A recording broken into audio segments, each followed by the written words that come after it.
Hello, good morning, जोहार। मैं राजू और आप देख रहे हैं 24 झारखंड न्यूज। चलिए जानते हैं झारखंड की आज की 25 मुख्य बड़ी खबरों को। रांची में बनेंगे 3 और फ्लाईओवर। सीएम हेमंत ने दी परियोजनाओं को हरी झंडी। राजधानी रांची में सड़क जाम और यातायात की जटिल समस्याओं से निपटने के लिए राज्य सरकार ने एक बड़ा कदम उठाया है। मुख्यमंत्री हेमंत सोरेन ने शहर की आधारभूत संरचना को मजबूत करने और ट्रैफिक दबाव को कम करने के उद्देश्य से 3 महत्वपूर्ण सड़क निर्माण परियोजनाओं को सैद्धांतिक मंजूरी प्रदान की है। इन परियोजनाओं की विस्तृत परियोजना रिपोर्ट डीपीआर जल्द तैयार करने का निर्देश देते हुए मुख्यमंत्री ने संबंधित विभागों को त्वरित कार्य आरंभ करने को कहा है, ताकि योजनाएं जल्द धरातल पर उतर सकें। पहला, अरगोड़ा चौक से कटहल मोड़ होते हुए चापू टोली तक एलिवेटेड फ्लाईओवर। इस फ्लाईओवर के निर्माण से रांची के व्यस्ततम क्षेत्रों में ट्रैफिक का बोझ काफी हद तक कम होगा। दूसरा, करमटोली मोरहाबादी से साइंस सिटी तक फ्लाईओवर और साइंस सिटी से रिंग रोड तक 4 लेन सड़क। ये मार्ग उत्तर रांची को रिंग रोड से जोड़ने में अहम भूमिका निभाएगा। तीसरा, रांची रेलवे स्टेशन के पीछे से बिरसा मुंडा एयरपोर्ट तक एलिवेटेड कॉरिडोर और 4 लेन मार्ग। इससे एयरपोर्ट की ओर यातायात सुगम होगा और यात्रियों को सहूलियत मिलेगी। मुख्यमंत्री ने निर्देश दिया है कि न केवल रांची बल्कि राज्य के अन्य शहरी क्षेत्रों में भी यातायात व्यवस्था को सुव्यवस्थित करने के लिए दीर्घकालिक और व्यावहारिक समाधान तैयार किए जाएं। उन्होंने कहा कि शहरी परिवहन प्रणाली को मजबूत करने के लिए ठोस कार्य योजना की आवश्यकता है। इन परियोजनाओं के शुरू होने से रांची वासियों को बड़ी राहत मिलने की उम्मीद है और शहर में यातायात का संचालन अधिक सहज और व्यवस्थित हो सकेगा। आईएएस पूजा सिंघल के खिलाफ अभियोजन की स्वीकृति नहीं, ईडी ने कोर्ट से मांगी स्वीकृति। मनी लॉन्ड्रिंग मामले में फंसी आईएएस अधिकारी पूजा सिंघल के खिलाफ राज्य सरकार ने अब तक अभियोजन की अनुमति नहीं दी है। प्रवर्तन निदेशालय ईडी ने 5 महीने पहले राज्य सरकार से इस संबंध में स्वीकृति मांगी थी, लेकिन 120 दिन बीत जाने के बाद भी कोई जवाब नहीं मिला। इसके चलते ईडी ने ट्रायल कोर्ट में याचिका दायर कर सरकार की चुप्पी को मानी हुई स्वीकृति डीम्ड सैंक्शन मानने का आग्रह किया है। नवंबर 2024 में सुप्रीम कोर्ट ने एक महत्वपूर्ण फैसला देते हुए कहा था कि सरकारी अधिकारियों के विरुद्ध किसी भी आपराधिक मुकदमे की शुरुआत के लिए संबंधित सरकार से अभियोजन स्वीकृति आवश्यक है। इसी निर्णय के आधार पर ईडी ने पूजा सिंघल के खिलाफ मामला आगे बढ़ाने के लिए सरकार से स्वीकृति मांगी थी।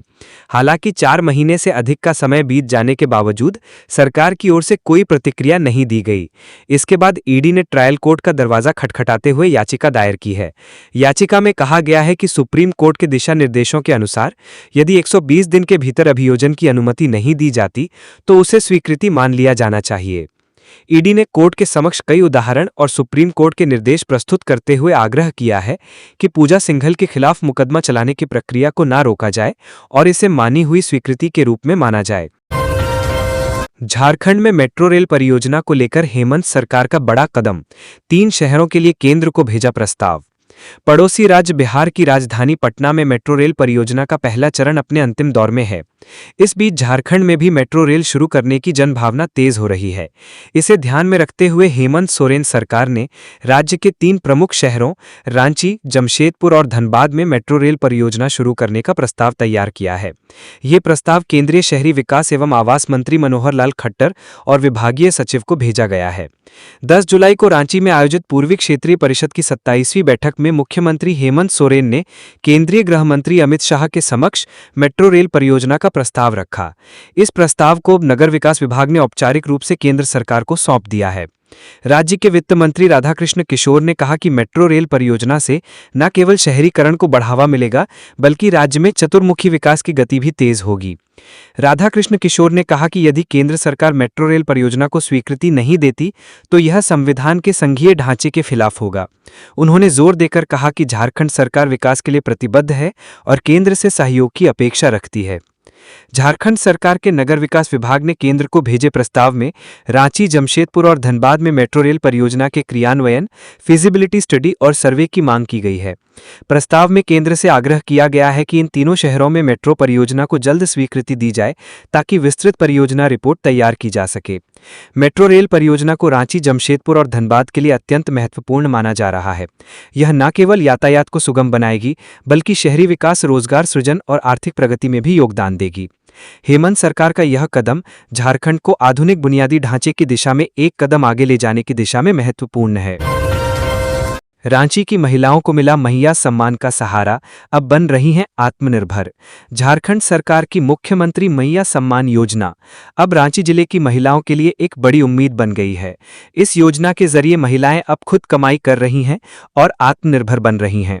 जुलाई महीने में अब तक रांची जिले की 7023 महिलाओं के बीच 1,29,000 से ज्यादा चूजे, 2,531 महिलाओं को 40,000 बत्तख और 2,252 महिलाओं को 5,637 बकरियां दी गई हैं। ये सब अंडा उत्पादन, बकरी पालन और बत्तख पालन के लिए दिया गया है ताकि महिलाएं अपना खुद का रोजगार शुरू कर सकें। जिला प्रशासन के निगरानी में चल रही इस योजना का असर साफ दिख रहा है। उपायुक्त मंजूनाथ भज्जंत्री खुद हर प्रखंड की रिपोर्ट की समीक्षा कर रहे हैं। उन्होंने अधिकारियों को निर्देश दिया है कि योजना का लाभ सही महिलाओं तक समय पर पहुंचे और इसका 100% सत्यापन भी कराया जाए। मुख्यमंत्री मैया सम्मान योजना की समीक्षा के लिए उपायुक्त ने एक ऑनलाइन बैठक भी की। इसमें जिला सामाजिक सुरक्षा, पशुपालन विभाग, बैंक अधिकारियों और नीति आयोग से जुड़े प्रोफेशनल्स ने हिस्सा लिया। बैठक में उपायुक्त ने कहा कि लक्ष्य है हर जरूरतमंद महिला को आत्मनिर्भर बनाना। झरिया में भू धसान से जमी दोस्त हुआ वाहन, 8 साल पहले समा गए थे बाप बेटे। धनबाद जिले के झरिया अग्नि प्रभावित क्षेत्र में एक बार फिर भू धसान की घटना सामने आई है। ताजा मामला झरिया के फुलरी बाग इलाके का है। यहां भू धसान से गोफ बन गया और एक खड़ी 460 वाहन उसमें समा गई। घटना के बाद इलाके में अफरा तफरी मच गई। स्थानीय लोगों में भी दहशत का माहौल है। मिली जानकारी के अनुसार जिस स्थान पर यह घटना घटी है, साल 2017 में भी एक दर्दनाक हादसा हुआ था। इस हादसे में बाप बेटा जमी दोस्त हो गया था और दोनों की मौत हो गई थी। इसके बावजूद ना तो बीसीसीएल नहीं जिला प्रशासन ने स्थायी समाधान की दिशा में कोई ठोस कदम नहीं उठाया। घटना की जानकारी मिलते ही पुलिस मौके पर पहुंची और आक्रोशित लोगों को शांत कराया। वहीं लोगों को गोफ ठल की तरफ जाने से मना किया गया। बता दें कि राज्य की मुख्य सचिव अलका तिवारी ने केंद्र सरकार की नई झरिया मास्टर प्लान को लेकर जिला प्रशासन बीसीसीएल के साथ समीक्षा बैठक कर अग्नि प्रभावित क्षेत्रों को लोगों को सुरक्षित स्थान में बसाने को लेकर चर्चा की थी। झरिया के अग्नि प्रभावित क्षेत्रों का दौरा भी किया था।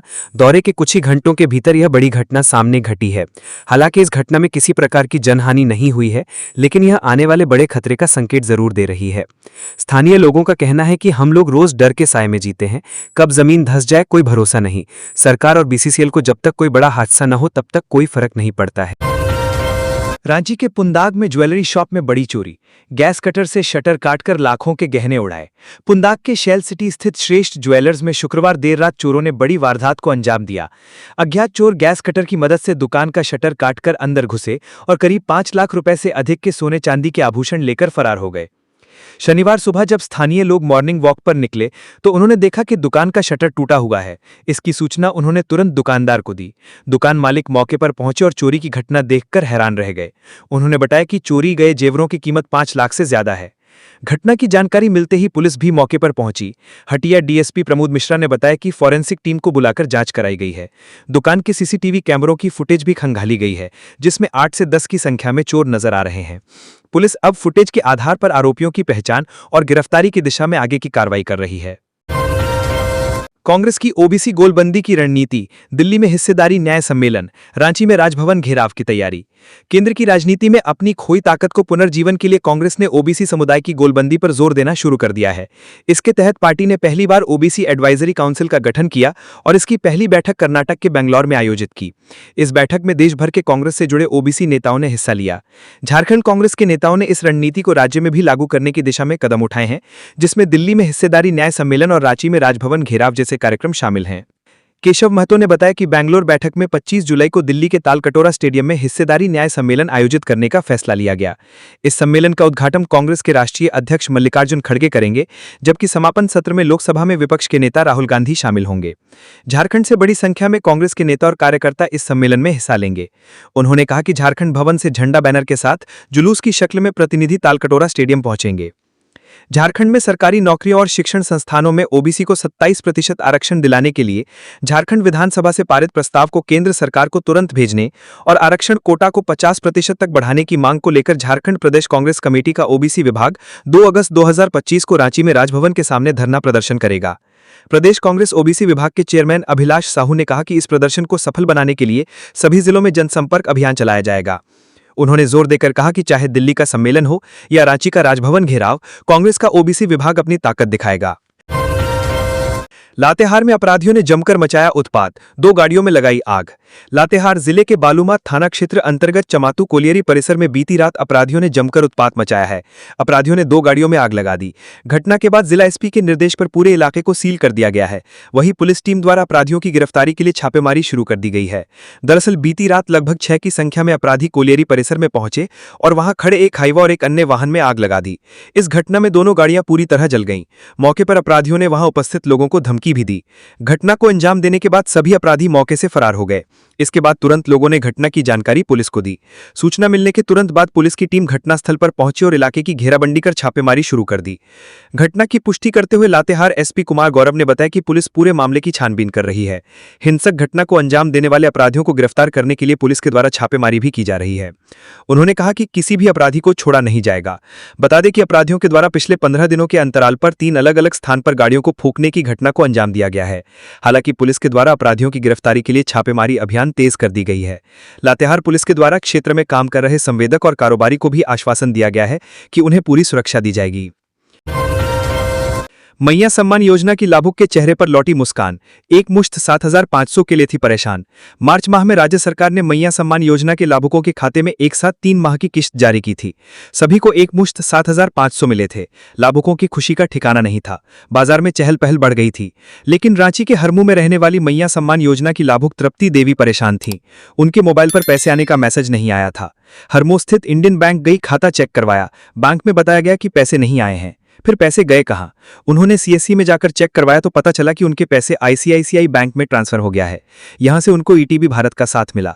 तृप्ति देवी मूल रूप से गुमला जिला की रहने वाली है। फिलहाल रांची के हरमू इलाके में किराए के मकान में रहती हैं। दूसरे के घरों में झाड़ू पोछा का काम करती हैं। पति टेंट हाउस में काम करते हैं। दोनों की मेहनत से घर चल रहा है।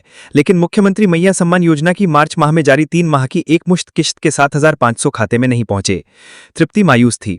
दफ्तरों के चक्कर काटकर थक चुकी थी। देवघर एम्स के पहले दीक्षांत समारोह में शामिल होंगी राष्ट्रपति द्रौपदी मुर्मू। प्रशासन ने शुरू की तैयारी। 31 जुलाई को देवघर एम्स में आयोजित होने वाले पहले दीक्षांत समारोह में देश की राष्ट्रपति द्रौपदी मुर्मू शामिल होंगी। राष्ट्रपति के आगमन की सूचना मिलते ही देवघर जिला प्रशासन और एम्स प्रबंधन ने तैयारियां शुरू कर दी हैं। इस भव्य आयोजन को लेकर जिला प्रशासन और एम्स प्रबंधन के बीच समन्वय स्थापित कर सभी आवश्यक व्यवस्थाएं सुनिश्चित की जा रही हैं। एम्स का यह पहला दीक्षांत समारोह है जिसे भव्य और ऐतिहासिक बनाने की तैयारियां की जा रही हैं। कार्यक्रम का आयोजन एम्स के ऑडिटोरियम में होगा जहां लगभग 1,000 लोगों के बैठने की व्यवस्था है। एम्स प्रबंधन ने सभी अधिकारियों को उनकी जिम्मेदारियां सौंप दी हैं और तैयारियां पूरे जोर शोर से चल रही हैं। देवघर के एसडीओ रवि कुमार ने बताया कि राष्ट्रपति 31 जुलाई को एम्स के दीक्षांत समारोह में भाग लेंगी और इसके बाद अपने गंतव्य के लिए प्रस्थान करेंगी। फिलहाल बाबा वैद्यनाथ मंदिर में पूजा करने को लेकर कोई आधिकारिक जानकारी नहीं मिली है। हालांकि यदि राष्ट्रपति मंदिर में पूजा की इच्छा जताती हैं तो जिला प्रशासन इसकी भी पूरी तैयारी करेगा। एम्स का यह पहला दीक्षांत समारोह न केवल संस्थान के लिए बल्कि पूरे देवघर के लिए गर्व का क्षण होगा। राष्ट्रपति के आगमन से इस आयोजन की गरिमा और भी बढ़ जाएगी। जिला प्रशासन और एम्स प्रबंधन इस अवसर को ऐतिहासिक बनाने के लिए कोई कसर नहीं छोड़ रहा है। सहायक अध्यापकों की लंबित मांगें पूरी नहीं हुई तो 5 सितंबर को सीएम आवास का घेराव करेंगे। देवघर व देवीपुर प्रखंड क्षेत्र के सहायक अध्यापक, पारा शिक्षक ने 5 सूत्रीय मांगों को लेकर झारखंड सहायक अध्यापक संघर्ष मोर्चा के बैनर तले शनिवार को पुनासी स्थित विधायक सुरेश पासवान के आवास पहुंचे। इसका नेतृत्व देवघर प्रखंड अध्यक्ष सुबोध कुमार राय और देवीपुर प्रखंड अध्यक्ष महेश प्रसाद यादव ने किया। इस दौरान विधायक के बाहर रहने पर उनसे मोबाइल पर बात की तथा विधायक के निजी सचिव शाहिद खान को मांग पत्र सौंपा। विधायक ने उनकी मांगों को पूरा करने व विधानसभा के मानसून सत्र में मांग उठाने का आश्वासन दिया। शिक्षकों ने कहा कि सभी सहायक अध्यापकों को समान काम के बदले समान वेतन दिया जाए। पूर्व के आंदोलन में दर्ज मुकदमे को वापस लिए जाएं। मृत सहायक अध्यापकों के आश्रित को अनुकंपा का लाभ दिया जाए। सेवानिवृत्ति की उम्र 60 से 62 की जाए आदि शामिल हैं। उन्होंने कहा कि मांगे पूरी नहीं हुई तो सभी सहायक अध्यापक 5 सितंबर को रांची में सीएम आवास का घेराव करेंगे। जनजातीय विकास को लेकर मंत्री चमरा लिंडा ने दिल्ली में की केंद्रीय मंत्री जुएल ओरांव से मुलाकात। झारखंड सरकार के अनुसूचित जाति, जनजाति एवं पिछड़ा वर्ग कल्याण मंत्री चमरा लिंडा ने शनिवार को नई दिल्ली में भारत सरकार के जनजातीय कार्य मंत्रालय के केंद्रीय मंत्री जुएल ओरांव से शिष्टाचार मुलाकात की। इस अवसर पर झारखंड के जनजातीय समाज से जुड़े शिक्षा, स्वास्थ्य, रोजगार और सांस्कृतिक विकास जैसे महत्वपूर्ण विषयों पर गहन और सार्थक चर्चा हुई। बैठक में झारखंड के जनजातीय छात्रों को केंद्र सरकार द्वारा दी जाने वाली प्री मैट्रिक और पोस्ट मैट्रिक छात्रवृत्तियों को रोके जाने के मुद्दे पर भी गंभीर चिंता व्यक्त की गई। चमरा लिंडा ने आग्रह किया कि छात्रवृत्तियों के लंबित भुगतान को शीघ्र जारी किया जाए ताकि राज्य के लाखों जरूरतमंद छात्र प्रभावित न हो और उनकी शिक्षा बाधित न हो। आज रांची के 19 परीक्षा केंद्रों पर होगी संयुक्त पारा मेडिकल परीक्षा। सेंटर के 200 मीटर दायरे में निषेधाज्ञा लागू। झारखंड संयुक्त प्रवेश प्रतियोगिता परीक्षा परिषद रांची द्वारा आयोजित पारा मेडिकल प्रवेश प्रतियोगिता परीक्षा 2025 का आयोजन 20 जुलाई 2025 रविवार को रांची जिले के 19 परीक्षा केंद्रों में किया जा रहा है। परीक्षा के शांतिपूर्ण और निष्पक्ष संचालन के लिए प्रशासन ने व्यापक सुरक्षा इंतजाम किए हैं। उपायुक्त सह जिला दंडाधिकारी रांची और वरीय पुलिस अधीक्षक रांची के संयुक्त आदेश पर परीक्षा केंद्रों पर पुलिस बल एवं दंडाधिकारियों की तैनाती की गई है। वहीं विधि व्यवस्था बनाए रखने और असामाजिक तत्वों की संभावित गड़बड़ी को रोकने के लिए अनुमंडल दंडाधिकारी सदर रांची ने बीएनएसएस की धारा 163 के तहत परीक्षा केंद्रों के 200 मीटर के परिधि में निषेधाज्ञा लागू की है। निषेधाज्ञा के अंतर्गत परीक्षा केंद्रों के पास निम्नलिखित गतिविधियां पूरी तरह वर्जित रहेंगी। 5 या उससे अधिक लोगों का एक स्थान पर इकट्ठा होना, सरकारी कार्य या शव यात्रा को छोड़कर किसी भी प्रकार के ध्वनि विस्तारक यंत्रों का उपयोग, आग्नेयास्त्र जैसे बंदूक, रिवॉल्वर, बम बारूद आदि ले जाना सरकारी कर्मियों को छोड़कर, लाठी डंडा, तीर धनुष, गड़ासा, भाला जैसे हरवे हथियार लेकर चलना, किसी भी प्रकार की बैठक या आम सभा का आयोजन। यह निषेधाज्ञा 20 जुलाई 2025 को सुबह 7 बजे से शाम 7:30 बजे तक प्रभावी रहेगी।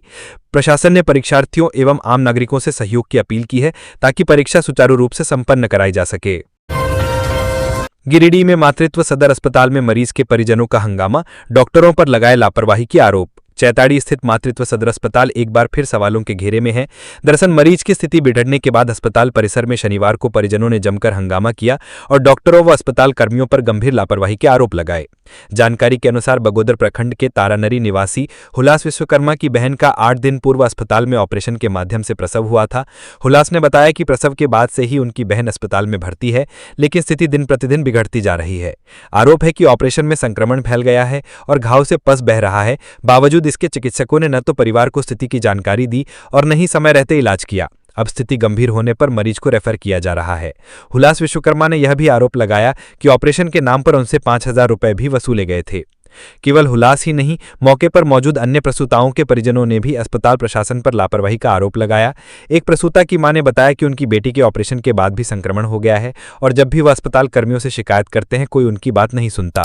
परिजनों ने प्रशासन से संबंधित चिकित्सकों और कर्मियों के खिलाफ सख्त कार्रवाई की मांग की है। वहीं अस्पताल प्रशासन की ओर से अभी तक कोई आधिकारिक प्रतिक्रिया सामने नहीं आई है। इस मामले ने जिले के स्वास्थ्य व्यवस्था पर गंभीर सवाल खड़े कर दिए हैं। लघु वनोपज के न्यूनतम स्तन समर्थन मूल्य की वृद्धि की मांग, कृषि मंत्री शिल्पी नेहा तिर्की ने केंद्रीय मंत्री को लिखा पत्र। झारखंड की कृषि, पशुपालन एवं सहकारिता मंत्री शिल्पी नेहा तिर्की ने राज्य के आदिवासी समुदायों के हित में लघु वनोपज के न्यूनतम समर्थन मूल्य के निर्धारण एवं वृद्धि की मांग की है। इसके लिए उन्होंने केंद्रीय जनजातीय कार्य मंत्री जुएल ओरांव को एक पत्र लिखकर इस विषय पर आवश्यक कार्रवाई का आग्रह किया है। मंत्री शिल्पी ने पत्र में कहा है कि झारखंड की बड़ी आबादी, विशेष रूप से आदिवासी एवं वंचित वर्ग, वनों पर आधारित उत्पादों जैसे लाह, कारण बीज, महुआ, साल बीज, जंगली शहद और किरौंजी पर निर्भर है। ये वनोपज न केवल आय का मुख्य स्रोत हैं, बल्कि जैविक खेती और पर्यावरण संरक्षण में भी अहम भूमिका निभा रहे हैं। मंत्री शिल्पी ने निम्नलिखित सुझावों के साथ केंद्रीय मंत्री से इस विषय पर ध्यान देने की अपील की है।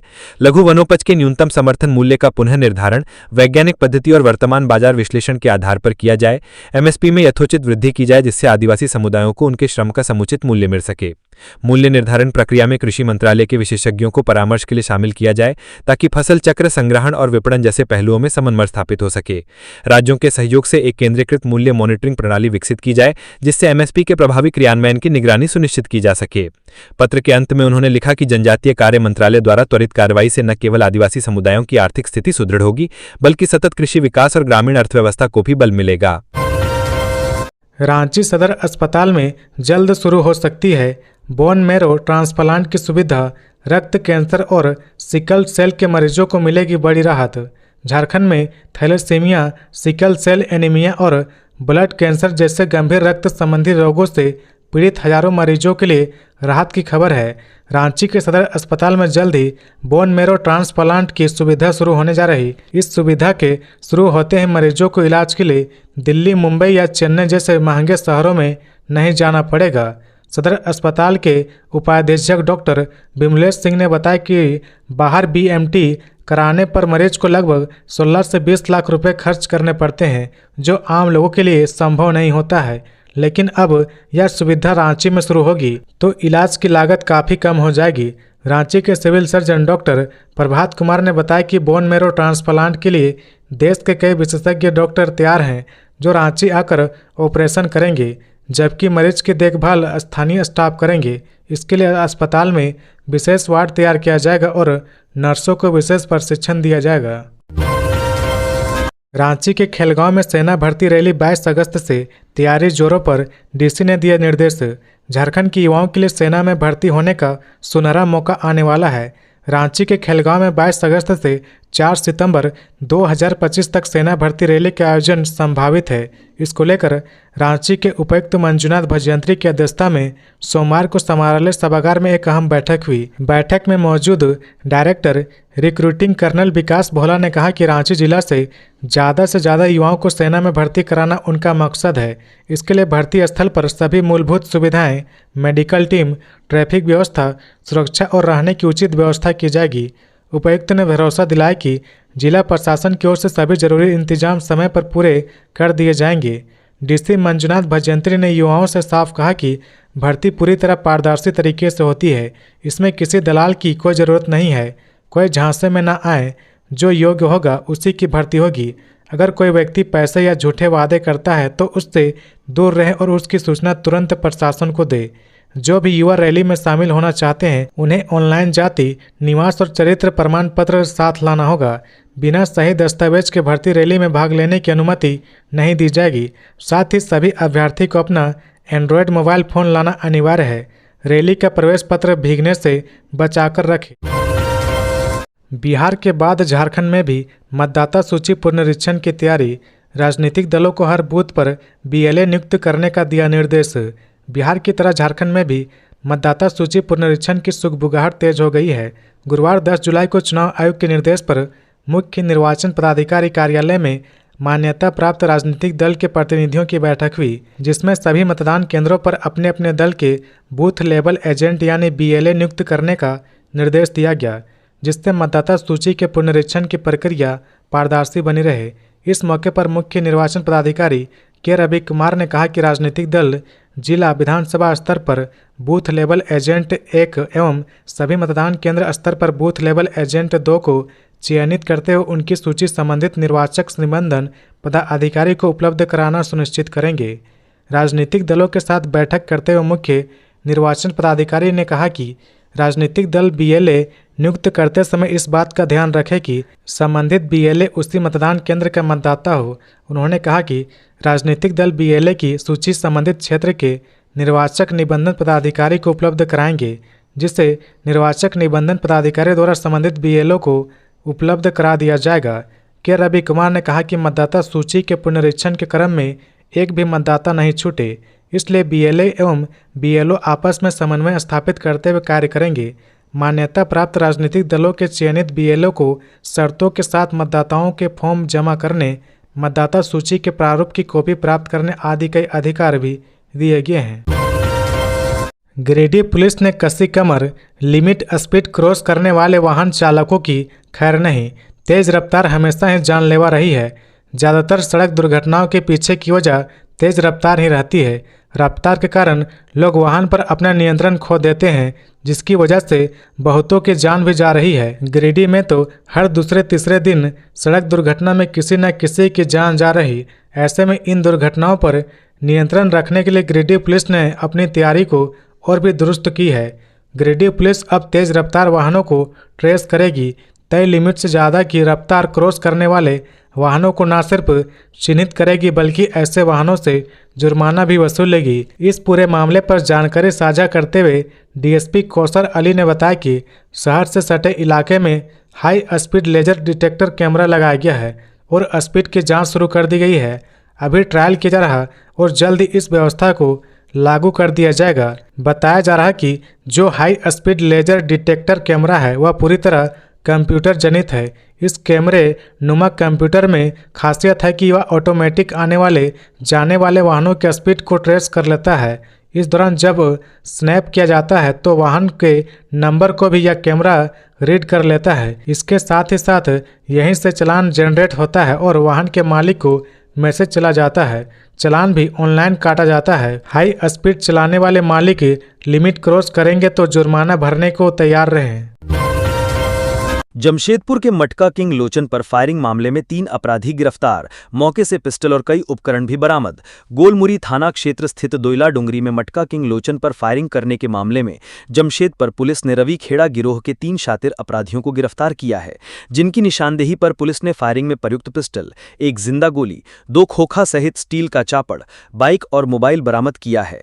गिरफ्तार अपराधियों में दोइला डुंगरी निवासी हरप्रीत सिंह गिल उर्फ राहुल गिल उर्फ गेड्डा, दोइला डुंगरी के रहने वाले प्रेम कुमार उर्फ आयुष साहू और सोनारी जनता बस्ती निवासी धीरेन तंतुबाई उर्फ मोची उर्फ दादा शामिल है, जिन्हें न्यायिक हिरासत में जेल भेज दिया गया है। सिटी एसपी कुमार शिवाशिष ने एक प्रेस कॉन्फ्रेंस कर जानकारी दी कि रात करीब 9 बजे लोचन अपनी स्कूटी से घर लौट रहा था, तभी दोइला डुंगरी सीपी कबीर क्लब के पास पीछे से बाइक सवार हरप्रीत सिंह गिल उर्फ राहुल गिल उर्फ गड्डा, मोची उर्फ दादा और प्रेम कुमार उर्फ आयुष ने लोचन को ओवरटेक किया। इसी दौरान मोची उर्फ दादा ने पिस्टल तानकर लोचन कुमार पर फायरिंग कर दी। तीनों अपराधी रवि खेड़ा गिरोह से जुड़े हुए हैं। घटना के बाद पुलिस ने तत्परता दिखाते हुए गोलमुरी थाना प्रभारी राजन कुमार के नेतृत्व में छापेमारी टीम का गठन किया, जिसमें कई एएसआई की टीम और थाना सशस्त्र बल शामिल थे। आजसू नेता सुदेश महतो ने राज्य सरकार पर किया हमला, कहा पिछड़ों को नहीं देना चाहती आरक्षण। आजसू पार्टी प्रमुख एवं पूर्व उप मुख्यमंत्री सुदेश महतो ने झारखंड में नगर निकाय चुनाव न कराने पर झारखंड हाईकोर्ट के सख्त टिप्पणी को लेकर हेमंत सरकार पर निशाना साधा है। महतो ने कहा कि झामुमो कांग्रेस की सरकार पिछड़ों को आरक्षण नहीं देना चाहती, साथ ही स्थानीय निकायों को अफसरों के भरोसे चलाना चाहती है। उन्होंने कहा कि हाईकोर्ट की टिप्पणी से स्पष्ट हो गया कि झामुमो और कांग्रेस को लोकतांत्रिक मूल्यों में भरोसा नहीं। महतो ने आगे कहा कि झामुमो कांग्रेस नगर निकाय में ओबीसी को आरक्षण नहीं देना चाहते और इसे टालने का बहाना ढूंढते रहते हैं। राज्य सरकार गंभीर रहती तो काफी पहले ट्रिपल टेस्ट करवाकर नगर निकाय चुनाव करवा सकती थी। जब आजसू पार्टी ने कोर्ट का दरवाजा खटखटाया, तब सरकार ओबीसी आरक्षण के लिए ट्रिपल टेस्ट करवाने पर मजबूर हुई। हाई कोर्ट ने 4 जनवरी 2024 को ही आदेश दिया था कि 3 सप्ताह में नगर निकाय चुनाव करवाया जाए, लेकिन राज्य सरकार ने जानबूझकर ट्रिपल टेस्ट अभी तक पूरा नहीं किया और विगत 1 वर्ष से ओबीसी आयोग के अध्यक्ष का पद खाली रखकर ट्रिपल टेस्ट में देरी की साजिश की गई। विगत 4 माह से मुख्य निर्वाचन आयुक्त का पद भी नहीं भरा जा रहा है। इससे साबित हो जाता है कि झामुमो कांग्रेस लोकतंत्र और संविधान को कमजोर करने में जुटे हैं। उन्होंने आगे कहा कि नगर निकायों में जनप्रतिनिधि नहीं होने के कारण स्वच्छता, बुनियादी ढांचा और शहरी विकास जैसे मुद्दों पर जनता की उपेक्षा की जा रही है। राज्य में कानून का शासन चले, राज्य सरकार को यह सुनिश्चित करना चाहिए। सरकार संविधान और लोकतंत्र का गला नहीं घोंट सकती। नगर निकाय चुनाव टालकर जनता को उनके हक से वंचित करने का अधिकार सरकार को नहीं है। अदालत की टिप्पणी राज्य सरकार के निकम्बेपन को दर्शाती है। झारखंड की मुख्य सचिव अलका तिवारी ने बेलगड़िया टाउनशिप का किया निरीक्षण, ग्रामीणों ने सुनाई अपनी समस्याएं। झारखंड की मुख्य सचिव अलका तिवारी धनबाद दौरे पर हैं। आज दूसरे दिन मुख्य सचिव ने बेलगड़िया बस्ती का दौरा कर स्थिति का जायजा लिया। मुख्य सचिव ने बस्ती का निरीक्षण किया और लोगों से मिलकर उनकी समस्याएं भी सुनी।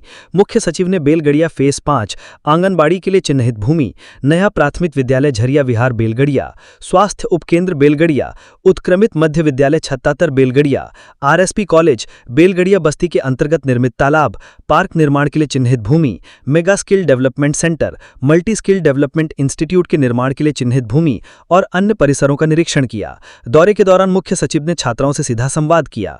उन्होंने बेलगड़िया में पौधारोपण भी किया। दौरे के बाद मुख्य सचिव ने कहा कि बेलगड़िया के लोगों का कौशल विकास कर उन्हें रोजगार से जोड़ना सरकार की प्राथमिकता है। इसका असर बहुत जल्द दिखेगा। उन्होंने कहा कि सुगम यातायात के लिए जल्द ही ई-रिक्शा शुरू किए जाएंगे। धनबाद आना जाना आसान बनाने के लिए बसों के फेरे बढ़ाए जाएंगे। इलेक्ट्रिक बसें चलाने की भी व्यापक योजना तैयार की गई है। मुख्य सचिव ने कहा कि सरकार की मंशा है कि यहां रहने वाले लोगों को अच्छा माहौल मिले, इसलिए सुरक्षा, शिक्षा, स्वास्थ्य, कौशल विकास, रोजगार, पेयजल, सुचारू बिजली व्यवस्था, सोलर स्ट्रीट लाइट, टाउनशिप में अच्छी सड़कें, रोड कनेक्टिविटी, पुराने भवनों की मरम्मत, रख रखाव, साफ सफाई समेत अन्य बुनियादी सुविधाएं उपलब्ध कराने के लिए कदम उठाए गए हैं। इसके लिए अल्पकालीन, मध्यकालीन और दीर्घकालीन योजना बनाई गई है। कार्य योजना बनाकर काम किया जा रहा है। इसे तय समय सीमा के अंदर पूरा कर लिया जाएगा। स्थानीय लोगों ने मुख्य सचिव अलका तिवारी से मुलाकात की और उन्हें अपनी समस्याएं बताईं। मुख्य सचिव ने उन्हें समस्याओं के समाधान का आश्वासन दिया। बस्ती में रहने वाले लोगों का कहना है कि यहां बुनियादी सुविधाओं का घोर अभाव है। पानी, बिजली और साफ सफाई की समुचित व्यवस्था नहीं है। इसके साथ ही रोजगार के साधन भी उपलब्ध नहीं है। जेएलकेएम नेता देवेंद्र नाथ महतो ने स्वास्थ्य सचिव को सौंपा ज्ञापन, फार्मेसी काउंसिल में मूल झारखंडी की नियुक्ति की मांग। झारखंड लोक कल्याण मोर्चा के केंद्रीय वरीय उपाध्यक्ष देवेंद्र नाथ महतो ने आज नेपाल हाउस में झारखंड सरकार के स्वास्थ्य, चिकित्सा शिक्षा एवं परिवार कल्याण विभाग के अपर सचिव अजय कुमार सिंह से मुलाकात कर झारखंड राज्य फार्मेसी काउंसिल से संबंधित कई गंभीर मुद्दों को लेकर ज्ञापन सौंपा। महतो ने ज्ञापन में मांग की कि फार्मेसी काउंसिल के सदस्य और रजिस्ट्रार पद पर मूल झारखंडी और सरकारी पद पर कार्यरत फार्मासिस्ट को ही नियुक्त किया जाए। उन्होंने कहा कि झारखंड अलग राज्य बनने के 25 वर्षों के बाद भी राज्य के युवाओं और कर्मियों को उनका अधिकार नहीं मिल पाया है। उन्होंने जानकारी दी कि झारखंड राज्य फार्मेसी काउंसिल के प्रभारी निबंधक सह सचिव प्रशांत कुमार पांडे का कार्यकाल 13 अप्रैल 2025 को समाप्त हो चुका है। उन्हें 6 माह के लिए औपबंधिक रूप से नियुक्त किया गया था, लेकिन अब वे 3 महीने से बिना वैधता के पद पर बने हुए हैं। महतो ने बताया कि फरवरी 2022 से अब तक स्थायी रजिस्ट्रार सह सचिव की नियुक्ति नहीं की गई है, जिससे फार्मासिस्टों के निबंधन, नवीकरण, परीक्षा संचालन आदि कार्य बाधित हो रहे हैं। उन्होंने आगे बताया कि फार्मेसी एक्ट 1948 की धारा 26 के अनुसार काउंसिल के अध्यक्ष, सचिव और सदस्यों का कार्यकाल 5 वर्ष होता है। वर्तमान में काउंसिल के 15 में से 11 सदस्यों का कार्यकाल समाप्त हो चुका है। 11 जुलाई को उपाध्यक्ष जादूनाथ मर्दी का निधन भी हो गया है। तो ये थी आज की झारखंड की टॉप बड़ी खबरें। इसी तरह झारखंड की हर छोटी सी बड़ी खबर देखने के लिए आप हमारे चैनल 24 झारखंड न्यूज को सब्सक्राइब करके बेल आइकन प्रेस कर ले, जिससे झारखंड की हर छोटी सी बड़ी खबर की अपडेट आप तक पहुंचता रहे। तो आज के लिए बस इतना ही। हमें दीजिए इजाजत, फिर मिलते हैं नेक्स्ट न्यूज में।